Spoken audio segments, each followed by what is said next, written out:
Let's take a look at solving an equation. Maybe. There it goes.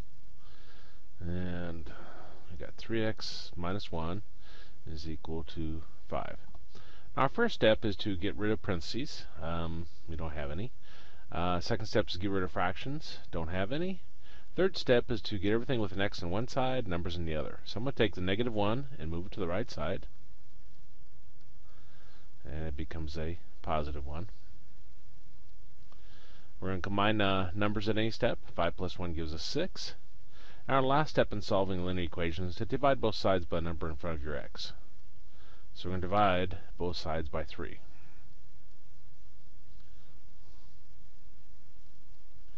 And that gives us x is equal to 2 as our answer. Now let's take a look at a quadratic.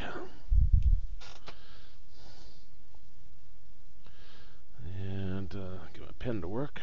There we go. Switched over to a new pen. So let's look at x squared.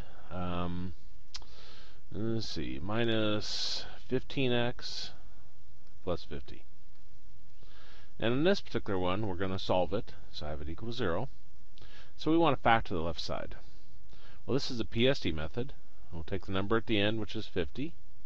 And we're going to create 3 columns, a P column, an S column, and a D column. In the P column, I'm going to write down all products, give me 50.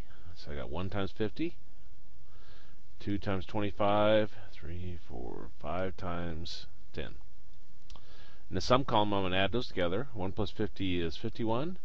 2 plus 25 is 27. 5 plus 10 is 15. In the difference column, I'm going to subtract those. 50 minus 1 is 49. 25 minus 2 is 23. And 10 minus 5 gives us 5.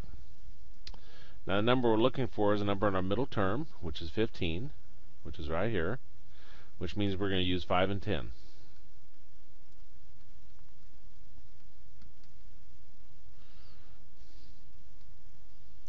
Now the larger number in your P column, which is 10, is always going to be the same sign as your middle term. Middle term is negative, so this will be negative.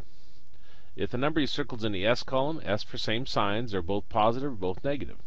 If the number you circled is in a difference column, D for different signs, one will be positive, one will be negative. Since the number I circled is in the S column, it means it's going to be the same sign. So if this one's negative, this one has to be negative. Zero factor property says if you get 0 on one side and you factor the other side, then you can set each factor equal to 0. So I'll set x minus 5 equals 0, and x minus 10 is equal to 0. Then I'll solve these. I'll take the negative 5 to the right side and it becomes a positive 5. And I'll take the negative 10 to the right side and it becomes a positive 10.